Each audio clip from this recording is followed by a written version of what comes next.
Hyunwoo walked slowly into the massive council chamber on Nexus Prime. His simple black suit looked plain next to the colorful robes and strange armor worn by the other ambassadors. The tall blue aliens from Keth whispered to each other as he passed. The rock-like beings from Vorth made grinding sounds that might have been laughter. "Look at the little human," one of them said in the common tongue. "Still wearing fabric clothes like a primitive." Hyunwoo smiled and nodded politely. He had heard worse insults in his 3 years as Earth's representative. The other species thought humans were barely capable of space travel. They saw Earth as a small backwater planet with people who could not even leave their own solar system properly. Sora sat behind him at the aides table. She looked young and nervous, exactly like the translator everyone believed her to be. Her hands shook slightly as she held her simple datapad. Nobody noticed how her eyes quickly scanned every alien in the room, recording their positions and reactions. "Today we discuss the mining rights in the Outer Rim," announced High Counselor Vex, a tall purple alien with 4 arms. "The hegemony of Vash requests exclusive access to 3 star systems rich in rare metals." The Vash ambassador stood up. General Kravex was 7 feet tall with gray skin and red eyes. His voice boomed across the chamber. "My people need these resources for the glory of our empire. We will bring order and progress to these empty worlds." Hyunwoo raised his hand slowly. Several aliens turned to look at him with amusement. "Yes, Ambassador Hyunwoo?" High Counselor Vex asked, trying not to sound bored. "Honored counselors," Hyunwoo began in his careful, formal way. "Earth would like to express concern about this expansion. Are there no native species in these systems who might be affected?" General Kravex laughed, a harsh sound like breaking glass. "The human worries about empty space. These systems contain only primitive life forms that barely qualify as intelligent. They will benefit from Vash guidance. Perhaps Earth would like to send a research mission first," Hyunwoo suggested. "We could study these life forms and report back to the Council." The chamber filled with the sounds of alien laughter. The Keth ambassador made clicking noises with his mouth parts. Even the peaceful meditation masters from Zen floated higher in the air, which Sora knew meant they found something amusing. "With what ships?" asked Counselor Drex from the Machine Collective. His metal voice echoed strangely. "Humans still use chemical rockets and basic fusion drives. It would take you 50 years to reach the Outer Rim." "We are working on improvements," Hyunwoo said humbly. "Our scientists believe they might develop better engines within the next century." This caused even more laughter. The truth was that human ships could reach the Outer Rim in 3 days using quantum tunnel drives that made the galaxy's fastest ships look like toys. But nobody needed to know that. The Council voted to give the Vash their mining rights. Hyunwoo accepted the decision gracefully and made notes on his simple paper notebook. Sora translated everything for him in whispers, playing her role perfectly. After the session, they returned to the small human embassy. The building was tiny compared to the massive structures used by other species. Its simple metal walls and basic furniture made it look like a storage facility next to the crystal palaces and floating gardens of the major powers. "How did the meeting go?" asked Captain Dong Min as he met them at the door. He wore the plain gray uniform of the Earth Defense Force, which looked almost comical next to the advanced armor worn by other species' military officers. "The same. As always," Hyunwoo replied, dropping his formal voice now that they were alone. "They think we are harmless children playing with rockets." Sora activated her encryption device and began uploading the day's intelligence data. Her nervous translator act disappeared as she worked with practiced efficiency. "The Vash are planning something bigger than mining operations." General Kravex's biometrics showed excitement when he talked about bringing order to primitive species.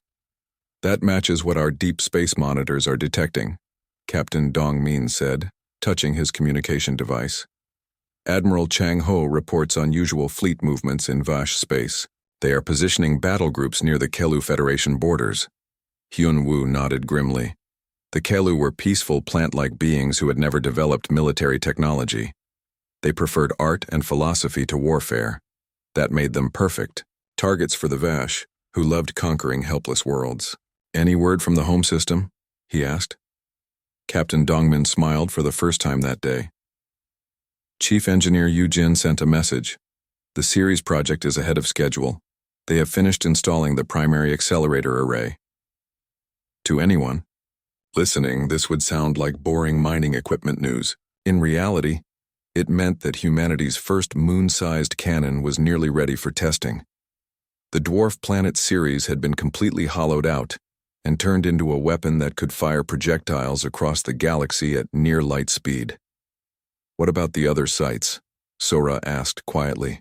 "Europa, Ganymede, and Titan are all operational," Captain Dongmin reported. "The asteroid belt installations are running at 60% capacity. Dr. Subin estimates we will have full network coverage within 6 months." Hyunwoo walked to the window and looked out at the glittering city of Nexus Prime. Alien ships flew between towers that reached into the clouds. Advanced technology was everywhere, from gravity manipulation to matter converters.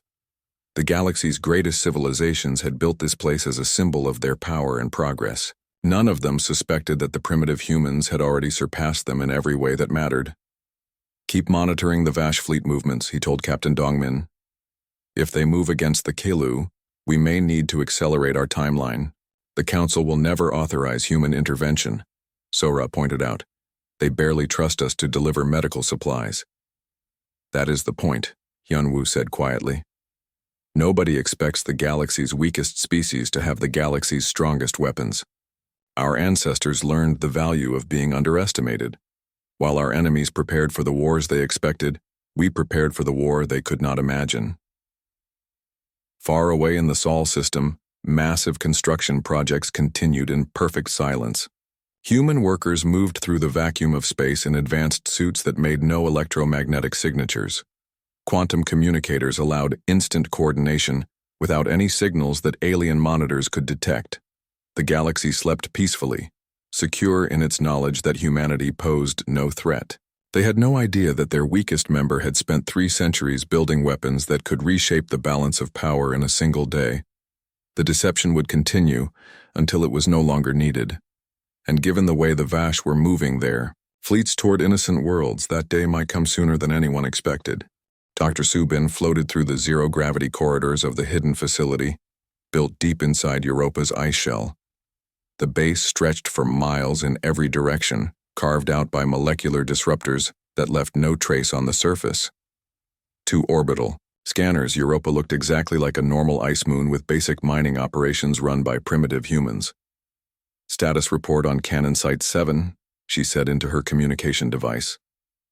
"Primary accelerator rings are at full power," came the reply, from Chief Engineer Minho. "We can achieve 92% light speed with standard projectiles. The quantum targeting system is locked onto 17 different coordinates in Vash space." Dr. Subin smiled as she reached the main control room. Through the thick, transparent aluminum windows, she could see the massive weapon that filled the moon's core. The cannon was 3 miles long and used zero-point energy to accelerate tungsten rods to incredible speeds. Each rod carried enough kinetic energy to destroy a capital ship or level a military base. "How long until all sites are fully operational?"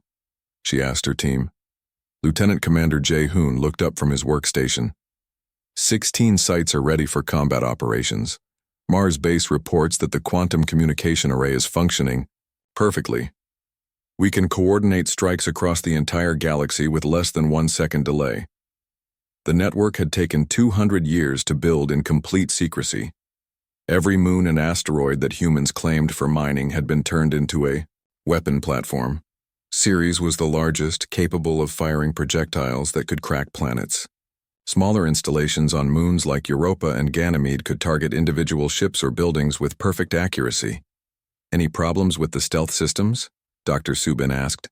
"All sites are maintaining perfect camouflage," reported systems analyst Bora. "The quantum dampening fields are hiding our energy signatures. The holographic projectors are showing fake mining equipment to any scanners. As far as the galaxy knows, humans are just slowly digging holes in rocks." Dr. Subin nodded and activated her secure channel to Admiral Chang Ho, commander of what the galaxy did not know was actually a massive military fleet. "Admiral, this is Dr. Subin. All cannon sites report ready status. How is the Shadow Fleet performing?"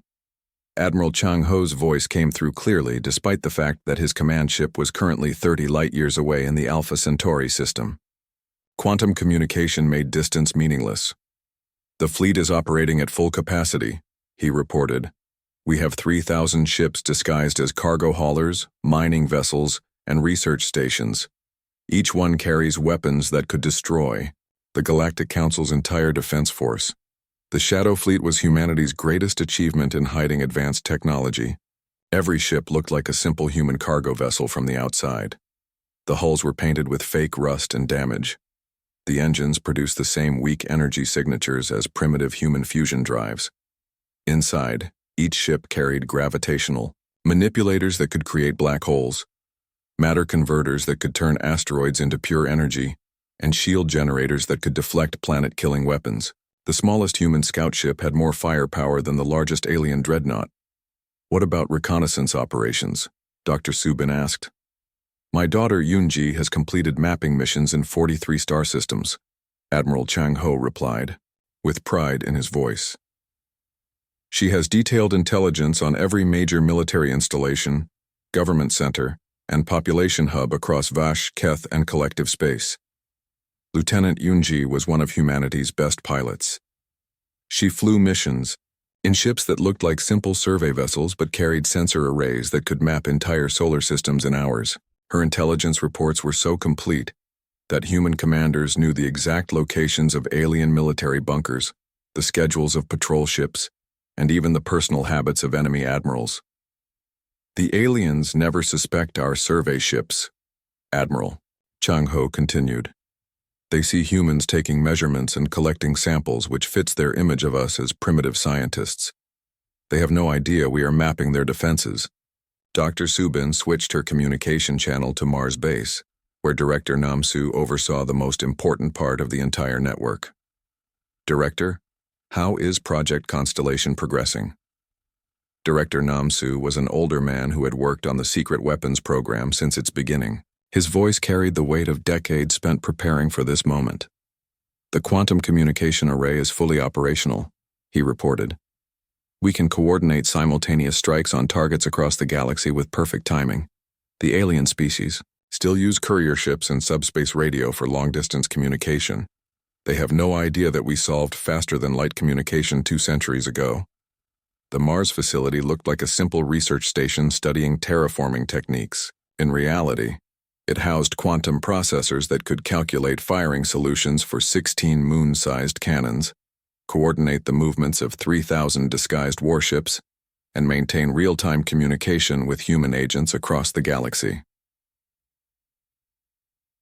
What about operational security? Dr. Subin asked. Perfect, Director Namsu replied. Every human involved in the project has passed psychological evaluations and loyalty tests. We have maintained communication silence with the outside galaxy for 3 years. No alien intelligence service has detected even a hint of our true capabilities. The security measures were incredible. Every human worker had volunteered for memory modification that would prevent them from revealing secrets even under alien mind probes. Communication between facilities used quantum encryption that was mathematically impossible to break. Even waste heat from the installations was carefully managed to avoid detection. Dr. Subin finished her status calls and reviewed the master display showing all network sites. 16 points of light glowed green across the Sol system, each one representing enough firepower to change galactic history. Thousands more indicators showed the positions of Shadow Fleet vessels, quietly waiting for orders while pretending to carry cargo between human colonies. How long until we reveal ourselves? Asked Lieutenant Commander Jae-hoon. That depends on how quickly the galaxy's bullies push too far, Dr. Subin replied. Our mission is not conquest. We built these weapons to protect peaceful species from aggressive empires. If the Vash attack the Kelu Federation, or if any other species threatens innocent worlds, we will show them what real power looks like. She thought about the irony of the situation. The galaxy's most advanced civilizations spent their time fighting over territory and resources. They built massive fleets and constructed planet-killing weapons. They threatened each other with military might and formed alliances based on fear. Meanwhile, humanity had quietly become more powerful than all of them combined. Human technology was not just better than alien science, it was so far advanced that comparison was meaningless. Humans could manipulate gravity, convert matter to energy, travel faster than light, and communicate instantly across galactic distances. The other species saw humans as primitive because they chose to appear primitive. They assumed that human technology was weak because humans wanted them to think so.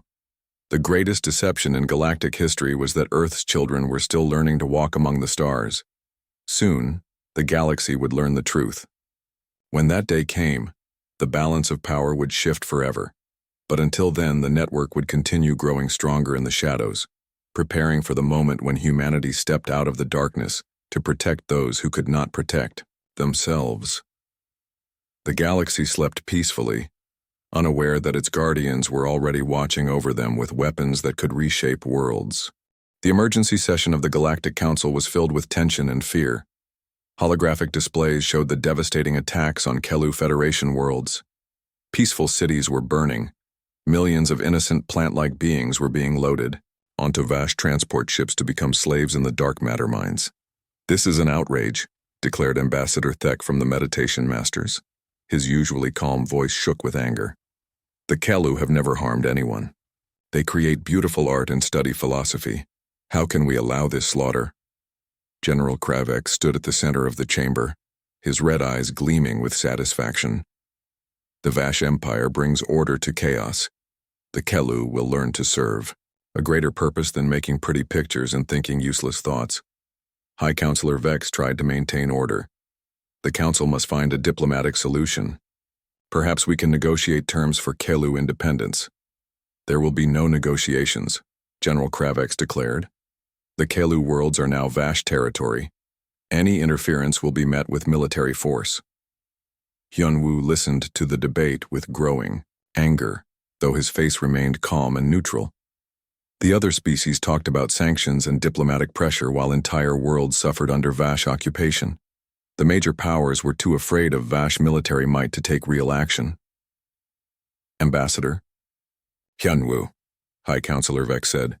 "Does Earth have any suggestions for resolving this crisis?" Hyunwoo stood slowly, his simple suit making him look insignificant next to the armored and robed figures around him. Several aliens made dismissive sounds, expecting another weak human proposal about peace talks and aid missions. "Honored counselors," he began in his careful, formal voice, "Earth would like to offer humanitarian assistance to Kelu refugee populations. We can provide medical supplies, food, and temporary shelter." The chamber filled with polite but mocking applause. "General." Kravex laughed openly. How generous of the humans to offer their primitive medicine and basic nutrition packages. Perhaps they can also send some of their chemical rockets to fight our battle fleets. "We are prepared to send a convoy of medical ships immediately," Hyunwoo continued, ignoring the insults. "Captain Taeho has volunteered to lead the mission into Kelu space." "Permission denied," General Kravek said sharply. "Kelu space is now Vash territory. Any unauthorized ships will be destroyed. Then we request safe passage for humanitarian purposes," Hyunwoo replied politely. "I said no." General Kravex's voice boomed across the chamber. "Human ships are not welcome in our new territory. Go back to your little solar system and play with your toys." The other counselors murmured among themselves but did nothing to challenge the Vash position. The major military powers were too concerned about their own safety to risk confrontation. The peaceful species lacked the strength to resist. Hyunwoo bowed respectfully. "We understand. Earth will respect the decision of this council." 3 days later, Captain Taeho led a convoy of 12 human cargo ships toward Kelu space. The vessels looked exactly like typical human freighters, boxy, slow, and covered with communications arrays that seemed too primitive to work properly. Their cargo holds were filled with medical supplies, emergency food, and basic shelter equipment. "This is Vash Battle Group 7, came the threatening transmission as they approached the border. "You are entering restricted space. Turn back immediately or be destroyed." Captain Taeho responded in the nervous, frightened voice that humans had perfected over centuries of diplomatic contact. "Please, honored Vash commanders, we only carry medicine for the injured. We have no weapons and no military value." "You have 10 seconds to reverse course," replied Admiral Vorth from the Vash flagship. "After that, We will demonstrate what happens to species that ignore our warnings. We cannot abandon people who need help, Captain Tejo said, his voice shaking with apparent fear. Please allow us to deliver medical aid. The Vash opened fire with everything they had. Plasma cannons, quantum torpedoes, and gravity missiles tore through the human convoy. The primitive human ships had no shields and no armor worth mentioning. They exploded in brilliant flashes of light, their cargo scattering into space. Pathetic, Admiral Vorth commented to his crew. Human technology is even weaker than our intelligence report suggested. Send a message to the Galactic Council. Tell them what happens when inferior species interfere in Vash affairs. What Admiral Vorth did not see were the 12 quantum teleportation signatures that appeared just before each ship exploded. Captain Tejo and his entire crew materialized safely aboard a cloaked human observation vessel 3 light-years away. The destroyed ships had been empty, their crews evacuated seconds before impact. Did you get everything? Captain Tejo asked his intelligence officer. Complete tactical analysis of Vash weapons, shield frequencies, ship designs, and command protocols. Lieutenant Sung-Mi reported with satisfaction. Plus, we deployed 40 stealth reconnaissance drones throughout their fleet formation. We now know everything about their military capabilities. The humanitarian disaster had been a carefully planned intelligence operation.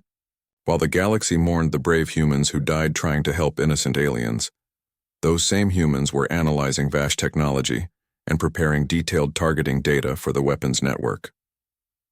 News of the convoy's destruction reached Earth within hours through quantum communication channels that the galaxy did not know existed.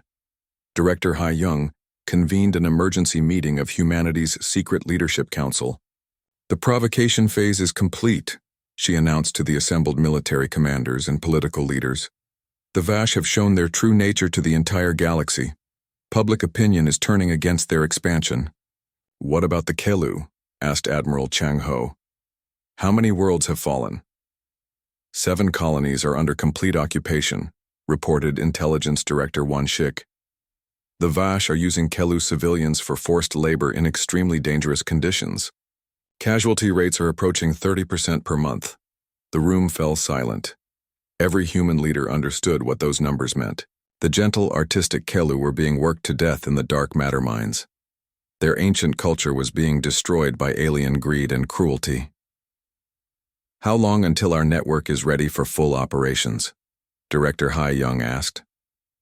All weapon. Sites report ready status, replied Dr. Subin through the quantum communication system.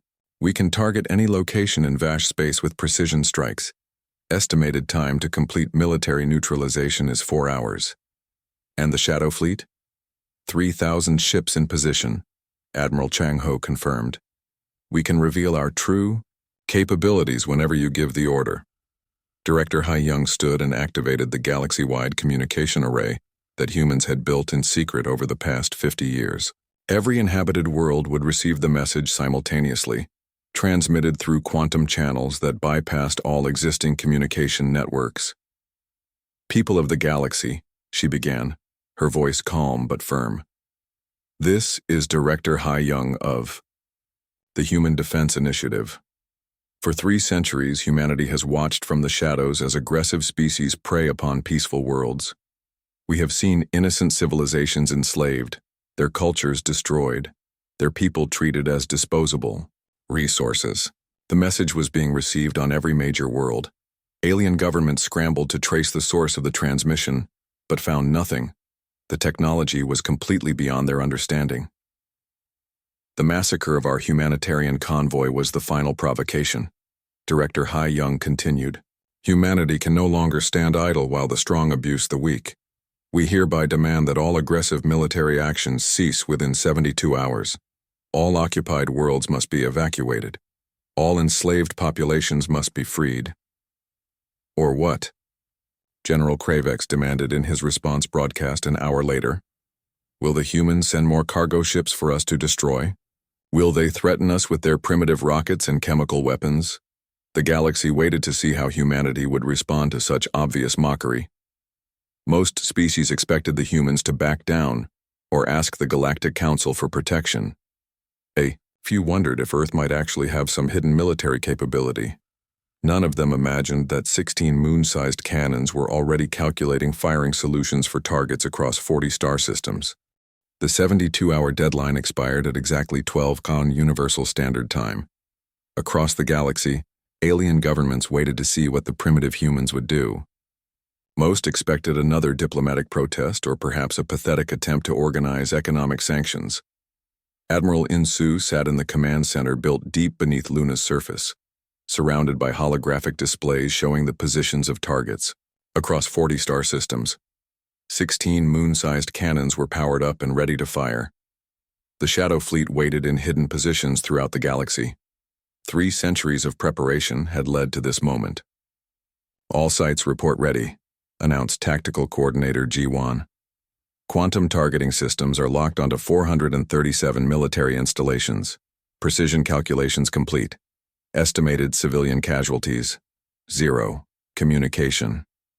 Array status? Admiral Insu asked. Quantum channels are stable across all network nodes, reported Systems Director Kyung-ho. We have real-time coordination with every weapon platform and fleet unit. Admiral Insu looked at the master display one final time. The red markers showed Vash military bases, weapons factories, and fleet positions. Blue markers indicated Kelu refugee camps and civilian populations that needed protection. Green markers showed the precise trajectories that would eliminate threats while avoiding innocent lives. Execute Operation Daybreak, he commanded quietly. The 16 cannons fired simultaneously. From Europa, Ganymede, Titan, Ceres, and 12. Asteroid installations' tungsten projectiles accelerated to 92% of light speed. The massive weapons used zero-point energy to create acceleration fields that would have been impossible with conventional technology. Each projectile was guided by quantum sensors that could adjust trajectory even at relativistic speeds. The targeting computers had calculated every variable: planetary rotation, orbital mechanics, gravitational fields, and the movement of targets. The system was so precise it could hit a specific building on a world halfway across the galaxy. In the HFY home system, Admiral Vorth was reviewing invasion plans when his sensor officer screamed in panic. Incoming projectile! Unknown origin, impact in 90 seconds! Impossible, Admiral Vorth snarled. Nothing can reach us that quickly. Check your instruments. Sir, the object is traveling at 0.92 light speed. Energy signature is unlike anything in our databases. It is aimed directly at Military Command Center Alpha. Admiral Vorth's flagship tried to intercept the projectile with every weapon they had: plasma cannons, gravity bombs, and quantum disruptors, fired desperately at the incoming threat. The projectile passed through their attacks like they were not even there, its quantum phase shifters making it temporarily non-corporeal. The tungsten rod struck the command center with the force of a stellar core explosion. The kinetic energy release was carefully calculated to vaporize the military installation, while leaving the surrounding city untouched. The blast created a perfectly circular crater exactly 1 mile wide and 500 feet deep. Every piece of military equipment in the facility was destroyed instantly. The command staff, weapons stockpiles, communication arrays, and strategic computers were reduced to component atoms. But the civilian buildings just outside the blast radius were completely unharmed. Similar strikes happened across Vash space, within the same minute. Fleet bases exploded in brilliant flashes of light. Weapons factories melted into pools of superheated metal. Military shipyards collapsed into precisely organized heaps of wreckage. In each case, the destruction was surgical in its precision. Sir, the communications officer on Admiral Vorth's flagship shouted over the chaos. We are receiving reports from across the Empire. Simultaneous attacks on 400 locations. All military installations are being destroyed. Admiral Vorth could not believe what he was hearing. Who is attacking us? Where are the enemy fleets? Before anyone could answer, the space around them filled with ships that materialized out of nowhere. What had appeared to be empty space suddenly contained the Shadow Fleet in all its terrible glory. The vessels looked nothing like the primitive human cargo haulers that the galaxy was used to seeing. Commander Mi Young's flagship alone was larger than a Vash battle station. Its hull seemed to bend light around it, creating visual distortions that hurt to look at directly. Weapons arrays that could crack planets emerged from hidden compartments. Shield generators created gravitational fields strong enough to deflect solar radiation. "This is Commander Mi Young of the Terran Defense Force," came the transmission that reached every ship in the system simultaneously. "You are surrounded by vessels equipped with technology that makes your most advanced weapons look like stone. Knives. Surrender immediately and prepare to evacuate all occupied Kelu worlds." "This is impossible," Admiral Vorth transmitted back. "Humans do not have this technology. Your species barely understands fusion power." Commander Mi Young's reply was to demonstrate exactly what human technology could accomplish. Her flagship's main weapon created a localized gravitational anomaly that turned a small asteroid into a miniature black hole. The demonstration lasted exactly 5 seconds before the artificial singularity was safely dissipated. "Your databases are 300 years out of date," Commander Mi Young said calmly. "Would you like another demonstration, or will you comply with evacuation orders?" Across the galaxy, similar scenes were playing out as human forces revealed their true capabilities. The major alien powers watched in stunned disbelief as their most advanced military technology was rendered obsolete in a matter of hours. T2. Keth Dominion lost 60% of their battle fleet to precision strikes that targeted only military vessels, while leaving civilian transports untouched. The Machine Collective's central processing hubs were shut down by electromagnetic pulses that somehow affected only military systems. Even the peaceful species found human ships appearing in their space, offering protection instead of conquest. Status. Report. Admiral Insu requested after the first wave of attacks was complete. "All primary targets eliminated," reported Tactical Coordinator G1. Vash military capacity reduced by 87%. Keth and collective forces neutralized. No civilian casualties reported. "What about the Shadow Fleet? All units performing perfectly," Admiral Chang Ho confirmed through the quantum communication system. "We are demonstrating technological superiority without unnecessary destruction. Most alien forces are surrendering rather than face complete annihilation." The most shocking revelation came when human rescue ships arrived at the Kelu slave camps.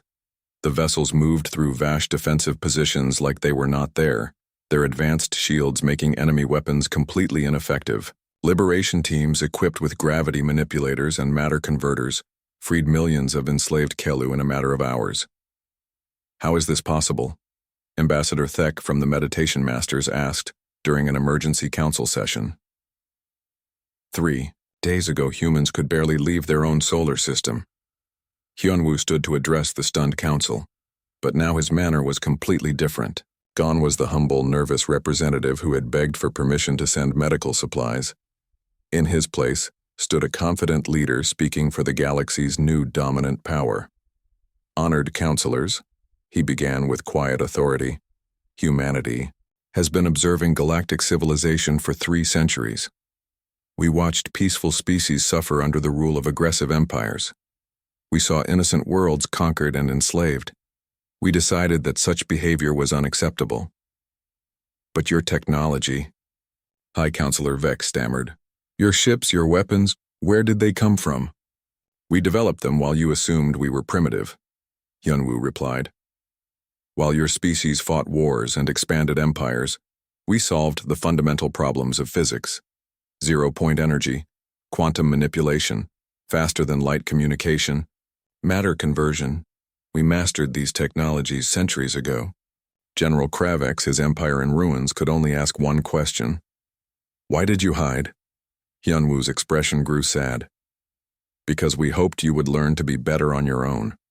We wanted to believe that intelligent species could coexist peacefully, without someone forcing them to behave.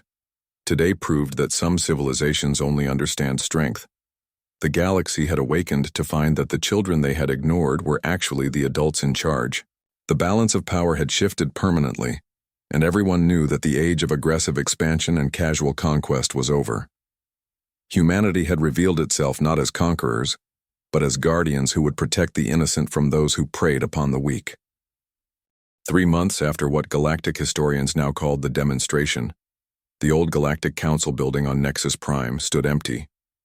The crystal chambers where alien ambassadors once debated while innocent worlds burned had been converted into a memorial for the victims of aggressive expansion. Captain J1 walked through the former Vash Military Command Center on their home world, now serving as a rehabilitation facility for former slaves. The massive crater where the tungsten projectile had struck was being turned into a park where Kelu refugees could grow their traditional peace gardens. Status report on the integration process, he requested from his aide. Surprisingly smooth, replied Lieutenant Hana, consulting her datapad. 87% of former Vash military personnel have accepted positions in the new Galactic Protection Force. Most seem relieved that they no longer have to participate in conquest operations. The transformation had been remarkable. When faced with the reality of human technological superiority, most alien species had adapted quickly to the new order. The alternative was complete military obsolescence, and few governments were stubborn enough to choose extinction over cooperation. What about resistance movements? Captain J1 asked as they toured the facility. Minimal and decreasing, Lieutenant Hana reported. The few groups that tried to continue aggressive expansion found their weapons neutralized by precision strikes within hours. Most have given up and joined the integration program. At the center of the new galactic government was the Terran Accords, a framework for peaceful coexistence that humanity had been developing for decades. Unlike the old council system where major powers dominated through military threats, the new structure was based on protection of peaceful species and absolute deterrence of aggression. Ambassador Sora, no longer hiding her intelligence behind a translator's mask, managed the transition from a massive space station built around Earth's moon. The structure rivaled the greatest achievements of galactic architecture, its gleaming towers and garden habitats demonstrating human mastery over both technology and art. Daily briefing, she requested as she entered her office overlooking the Earth below. Kelu Federation reports complete recovery of all occupied worlds, announced Intelligence Director Wan Shik. Their population is returning to normal levels, and they have begun sharing biotechnology research with human scientists. Machine collective status? Full integration into the defense network. They are actually excited about human quantum processing technology. Their artificial intelligences are learning faster than we expected. Any problems with former aggressive species? The Vash are adapting well to their new role as peacekeepers rather than conquerors. The Keth military has been completely restructured around defense rather than expansion. Even the minor raider clans have joined the protection force. The most remarkable aspect of the new order was how willingly most species had embraced it. After centuries of living in fear of aggressive neighbors, the promise of permanent protection from human guardians was welcomed by peaceful civilizations across the galaxy. Dr. Wu Jin stood before the Galactic Science Council, revealing human, technological achievements in carefully measured doses. Today's demonstration involved matter conversion, the ability to transform any element into any other element at the atomic level. This technology eliminates resource scarcity, he explained to the amazed alien scientists. Any world can have whatever materials it needs. Poverty and want become things of the past. How long have humans possessed this capability? Asked Dr. Vex from the Crystal Makers, his 4 eyes wide with wonder. About 200 years, Dr. Wu Jin replied casually. We also solved faster-than-light travel, pocket dimension storage, consciousness transfer, and artificial gravity manipulation around the same time. The revelation recontextualized centuries of galactic history. Every time humans seemed to struggle with basic technology, they had actually been conducting advanced research in complete secrecy. Their apparent weakness had been the greatest, deception in known space. Director Jin'e managed the integration of former enemy species into the new order from her office in the Luna Command Center. Her job was to ensure that every civilization found its place in the peaceful galaxy that humanity was creating. How are the Vash adapting to their new role? She asked her staff. Better than expected, reported integration specialist Dongwu. Former soldiers are training as rescue specialists and medical personnel. Their natural strength makes them excellent at disaster relief operations. What about their leadership? Most former generals have accepted positions in the protection force. They seem to prefer defending peaceful worlds to conquering them. General Kravex himself has become one of our most effective peacekeepers. The transformation of the galaxy's most aggressive warriors into its dedicated protectors was perhaps the greatest success of human diplomacy. By offering former enemies a chance to use their skills for noble purposes, humanity had turned potential resistance into enthusiastic cooperation. In the depths of the asteroid belt, the massive weapons that had reshaped galactic politics continued their silent watch. The 16 moon-sized cannons remained powered and ready, their quantum targeting systems monitoring every corner of known space. But now, they served as guardians rather than weapons of war. Admiral Hyun-woo stood in the Luna Command Observatory, watching the construction of humanity's newest project. A ring of artificial stars was taking shape around the galactic core, each one capable of generating energy on a cosmic scale. The light from these new suns would reach every inhabited world, bringing unlimited clean power to civilizations across the galaxy. How long until completion? He asked Chief Engineer Yu-jin. The first phase will be operational within 5 years, she replied. Full implementation of the galactic energy network will take about 20 years. After that, every world will have access to unlimited power. Any concerns about revealing this level of technology? None, Chief Engineer Yu-jin said confidently. The galaxy has seen what happens to species that choose aggression over cooperation. Most civilizations are eager to join the new order rather than oppose it. The irony was not lost on anyone involved in the project. Humanity had spent 3 centuries hiding their advancing technology because they feared how other species would react. Now that the truth was revealed, those same species were desperate to learn from human achievements and join the peaceful civilization that Earth offered. Status of the Outer Rim exploration? Admiral Hyun-woo asked. 17 new species discovered in the past month, reported Exploration Director Min Jae. All of them are peaceful civilizations that welcome protection from aggressive neighbors. None show any signs of wanting to challenge human authority. The galaxy was expanding as human exploration vessels pushed into previously unknown regions of space. But unlike the old days of conquest and colonization, these missions focused on contact and protection rather than domination. Any signs of external threats? Admiral Hyun-woo asked. Deep space monitors have detected some unusual energy signatures. From beyond the galactic rim, Director Min Jae replied carefully. It might be another galaxy civilizations or it could be natural phenomena. We are investigating quietly. The possibility that humanity might one day encounter threats from outside the galaxy was always present. But the weapons network that had reshaped local politics could be expanded to defend against external enemies as well. The moon-sized cannons that had brought peace to one galaxy could protect it from invaders from another. As the artificial stars continued their construction in the galactic core, sending light across millions of worlds, the children of Earth settled into their role as the galaxy's protectors. They had revealed their strength not to conquer, but to ensure that no peaceful species would ever again suffer under the rule of aggressive empires. The galaxy slept peacefully, knowing that 16 moon-sized guardians watched over them from Sol system. And in the hidden research facilities scattered across human space, scientists and engineers continued pushing the boundaries of what was possible, preparing for whatever challenges the future might bring. Humanity had spent 3 centuries hiding, their light under a bushel, pretending to be primitive while they surpassed every other civilization in known space. Now they illuminated the darkness for everyone, ensuring that the age of conquest and slavery was over forever. The new order was not perfect, but it was just. And for the first time in galactic history, the strong protected the weak instead of preying upon them.